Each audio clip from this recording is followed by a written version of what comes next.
इस महिला को एहसास होता है कि अभी थोड़ी ही समय में वो बच्चे को जन्म देने वाली है। ये बात अपने पति से बताती है तो दोनों हॉस्पिटल की ओर निकल जाते हैं और जल्दबाजी में कुछ खाने वाली चीजें जंगल में ही छोड़ देते हैं और इस जंगल में कीट पतंगे अपने जीवन का आनंद ले रहे हैं। तभी हम देखते हैं कि एक पत्ते के निचले भाग से 3 लेडीबग के बच्चे जन्म लेकर नीचे पत्थर पर गिरते हैं। उनके माता पिता अपने तीनों बच्चों को पंख फैलाकर उड़ना सिखाते हैं, लेकिन आँख खुलते ही उड़ना आसान नहीं होता। वो तीनों अपने माता पिता की नकल करके उड़ना सीख जाती है, लेकिन एक बच्चे को झाड़ियों से एक मक्खी की हंसने की आवाज सुनाई देती है जो उसके ही उम्र की होती है। उस मक्खी का पीछा करते हुए वो अपने परिवार से दूर होकर उस मक्खी के पास पहुंचती है। वो उस मक्खी से पूछती है कि तुम मुझ पर हंस क्यों रहे हो। वो जवाब नहीं देता और कुछ ही समय में चारों ओर से बड़ी मक्खियां उसे घेर लेती है। डरी सहमी लेडीबग वहाँ से उड़कर भागती है, लेकिन मक्खियां उसका पीछा नहीं छोड़ती। लेडीबग एक पत्थर से टकराकर एक दरार में गिर जाती है और उसका एक पंख टूट गया है। कुछ समय इंतजार करने के बाद जब लेडीबग ऊपर नहीं आती तो सारी मक्खियां चली जाती है और जब लेडीबग को होश आता है तो वो उड़ने की कोशिश करती है, लेकिन उड़ नहीं पाती है। अब लेडीबग को होश आता है तो वो एक बार फिर से उड़ने का प्रयास करती है, लेकिन एक पंख से उड़ना बड़ा मुश्किल काम है। अब शाम हो चुकी है और बारिश होने लगी है। अब लेडीबग चलकर दरार से बाहर निकलती है और मदद के लिए किसी को पुकारती है। अकेली बेचारी खुले में यहाँ वहाँ घूमती है एक सुरक्षित आश्रय की तलाश में। वो उन पति पत्नी के द्वारा छोड़े गए चीनी के डब्बे में घुस जाती है और वहीं पर सारी रात गुजारती है। अब सुबह उठते ही उसे भन भन की आवाजें सुनाई देती हैं। वो बॉक्स के बाहर झांकती है तो बाहर उसे अनगिनत कीड़े दिखाई देते हैं। कुछ जंगली कीड़े इंसानों के छोड़े गए सामान को लूटकर अपने अपने घर ले जा रहे थे। थोड़ी दूर पर एक काली चींटियों का झुंड कुछ खाने का सामान लेकर अपनी कॉलोनी की तरफ बढ़ रही थी। तभी उनके लीडर को एक खुशबू आती है और वो भी उसी जगह पर पहुंच जाता है। लीडर चींटी को देखकर लेडीबग एक टीन के डिब्बे में घुस जाता है। लीडर चींटी डब्बे में रखे शुगर क्यूब्स को खाता है तो खुशी से नाचने लगता है, जिसके बाद वो अपने साथियों को भी बुला लेता है। वो अपने पुराने खाने को छोड़कर लीडर के पास आ जाती है। फिर वो सब मिलकर उस डब्बे को लेकर अपनी कॉलोनी की तरफ बढ़ने लगती है, लेकिन थोड़ी दूर जाते ही टीन का डब्बा ऊंचाई से नीचे गिर जाता है, जिससे लेडीबग भी बेहोश हो जाता है। सभी चींटियां जल्दी जल्दी शुगर क्यूब्स को डब्बे के अंदर भरने लगती है, जिसके बाद वो लेडीबग के पास जाती है और उसे उठाने की कोशिश करती है। तभी वहाँ एक छिपकली आ जाती है, जिससे डरकर सभी चींटियां शुगर क्यूब्स के पीछे छिप जाती है, मगर वो छिपकली एक चींटी को ढूंढ लेती है। लेकिन तभी लेडीबग वापस डिब्बे में चला जाता है और डरावनी आवाजें निकालने लगता है। आवाज गूंजने की वजह से वो छिपकली डरकर वापस अपनी बिल में चली जाती है। चींटियां वापस से अपना सफर शुरू करती है, लेकिन लाल चींटियों का लीडर उन्हें बॉक्स ले जाते हुए देख लेता है और अपने साथियों के साथ उनका रास्ता रोक लेता है। लेकिन तभी एक दुष्ट लाल चींटियों का एक गिरोह उन्हें घेर लेता है, जिन्हें देखकर साउथ इंडियन मूवी के गुंडों जैसी फीलिंग आती है। मुखिया चींटियों से रुकने के लिए कहता है। अब वो एक शुगर क्यूब बॉक्स से निकालकर लाल चींटियों को तोहफे में देता है, जो कि वास्तव में तोहफा नहीं बल्कि एक तरह की हफ्ता वसूली थी। अब वो जल्दी से वहाँ से भागता है और चींटियों से बॉक्स को उठाकर तुरंत चलने को कहता है।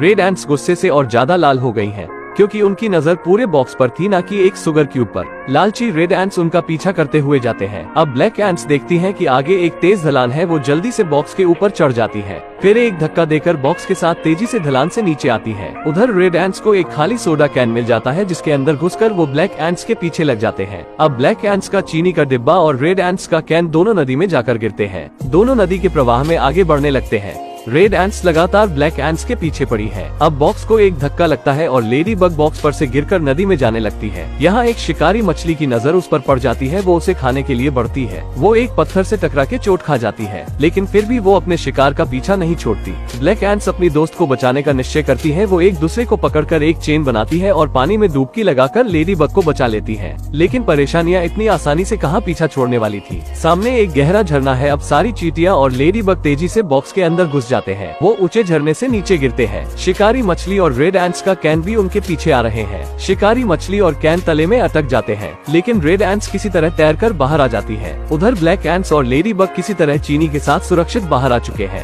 अब वो शुगर क्यूब्स को उठाकर अपनी मंजिल की तरफ बढ़ने लगते हैं। अब रास्ते से जाते हुए लेडीबग को अपने जैसे लेडीबग्स की भिनभिनाहट सुनाई देती है। वो उड़कर उनके पास जाने की कोशिश करती है, लेकिन एक पंख की कमी उसे ये करने नहीं देती। अब उदास होकर उसे आगे निकलती चींटियों के पीछे भागकर जाना पड़ता है। अब जब वो जाते हुए रोड पार कर रहे थे तो पीछे से उन्हें रेड एंट्स आती दिखाई देती है। अब उन्हें रोड से तेजी से आती हुई कार के बावजूद जोखिम उठाकर रोड पार करना पड़ता है। अब रेड एंट्स का लीडर तुरंत उनका पीछा करने का आदेश जारी करता है, लेकिन रेड एंट्स डर के मारे वहीं रुके रहते हैं। ब्लैक एंट्स किसी तरह खुद को कार के नीचे आने से बचा लेती है और जल्दी ही वो अपने किले तक पहुंच जाती है। लेडीबग भी उनके साथ अंदर चली जाती है। यहाँ हर कोई अपने काम में व्यस्त है। हर चींटी रानी को कोई न कोई भेंट ला करके देती है। अगर वो भेंट से संतुष्ट होती है तो एक अंडा दे देती है, लेकिन जैसे ही उसे चीनी भेंट की जाती है उसे ऐसे परम आनंद की प्राप्ति होती है कि वो तुरंत ही सैकड़ों की संख्या में अंडे देने लगती है। उधर रेड एंट्स का मुखिया ब्लैक एंट्स के किले को देख लेता है। वो आग बबूला होकर अपनी लाल रानी को खबर देने जाता है। रानी रेड एंट्स को युद्ध की तैयारियां करने का आदेश देती है। रेड एंट्स बिना वक्त गवाए ब्लैक एंट्स के ठिकाने की तरफ धावा बोल देते हैं।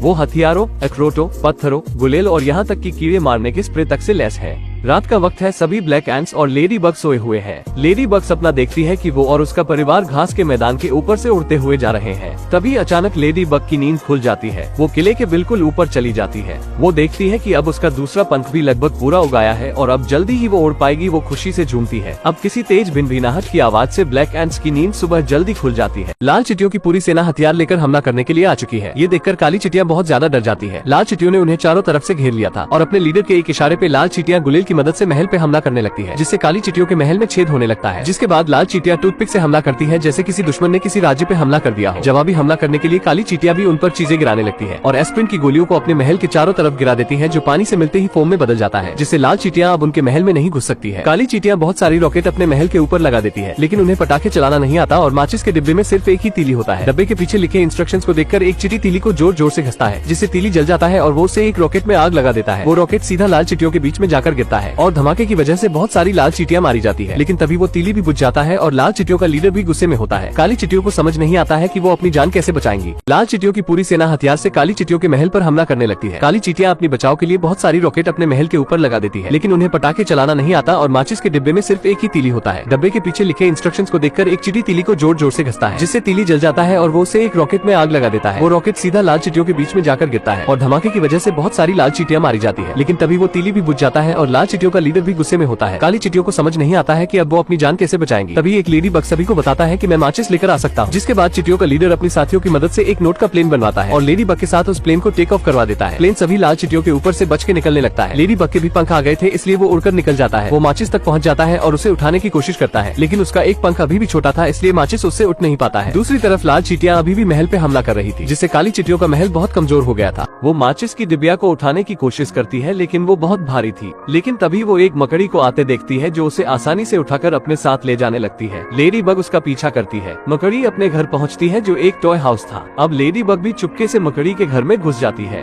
अब पता चलता है मकड़ी को अपना जाल कसने के लिए माचिस की तीलियों की जरूरत थी, लेकिन लेडी बग को कुछ कहने या करने का मौका ही नहीं मिलता। पीछे खिड़की से एक टोड अपनी जीभ से उसे पकड़ लेता है। वो अपने पैर जमीन पर जमा लेती है, फिर वो खिड़की को पकड़कर खुद को उसके मुंह में जाने से रोकती है, लेकिन टोड पूरी ताकत से उसे अपनी ओर खींचता है और इस खींचातानी में टॉय हाउस लुढ़क कर टोड के ऊपर गिर जाता है। वो मारा जाता है। लेडी बग बेहोश हो जाती है और उसे फिर से वही अपनी फैमिली वाले सपने आते हैं। अब उसे दोबारा से होश आता है। वो मकड़ी बहुत अच्छी औरत होती है। वो उसे खाने के लिए ताकत की कोई चीज देती है और टोड को मारने के इनाम के रूप में माचिस उसे दे देती है। लेडी बग माचिस को पकड़ती है और अपने दोस्तों की मदद के लिए निकल पड़ती है। रास्ते में उसे बदमाश मक्खियों के हंसने की आवाजें आती है। वो देखती है कि मक्खियां एक और लेडी बग को परेशान कर रही हैं। वो माचिस को वहीं छोड़ देती है और मक्खियों से निपटने जाती है। वो उनका ध्यान अपनी ओर खींचती है। वो उन्हें अपने पीछे पीछे हाईवे की तरफ ले जाती है। एक तेज रफ्तार कार हाईवे से गुजर रही थी। लेडी बग तेजी से कार की तरफ बढ़ती है और गुलाम के आमिर खान की तरह एन मौके पर साइड हो जाती है और उसके पीछे आ रही बदमाश मक्खियां कार की हेडलाइट से टकराकर वहीं ढेर हो जाती है। अब वो उस मक्खियों द्वारा सताई गई लेडी बग के पास वापस जाती है, उसे गले लगाती है और उससे वापस आकर मिलने का वादा करती है। अब वो वापस से माचिस की डिबिया को उठाकर काली चींटियों के किले पर पहुंचती है, जिसे रेड एंट्स काफी नुकसान पहुंचा चुकी थी।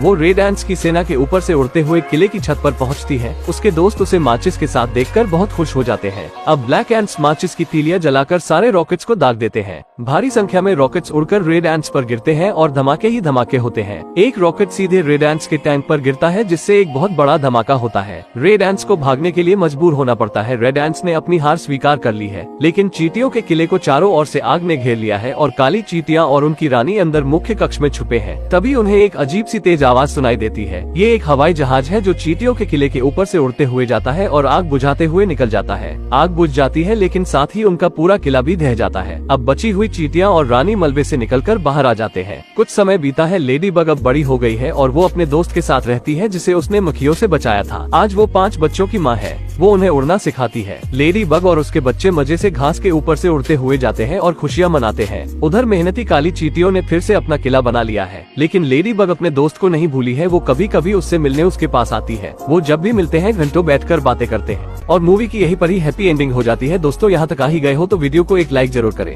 और भी ऐसी ही मूवी एक्सप्लेन वीडियो देखने के लिए चैनल को भी जरूर सब्सक्राइब करें। हम मिलेंगे आपसे बहुत ही जल्द ऐसी ही धमाकेदार वीडियो में। तब तक के लिए गुड बाय।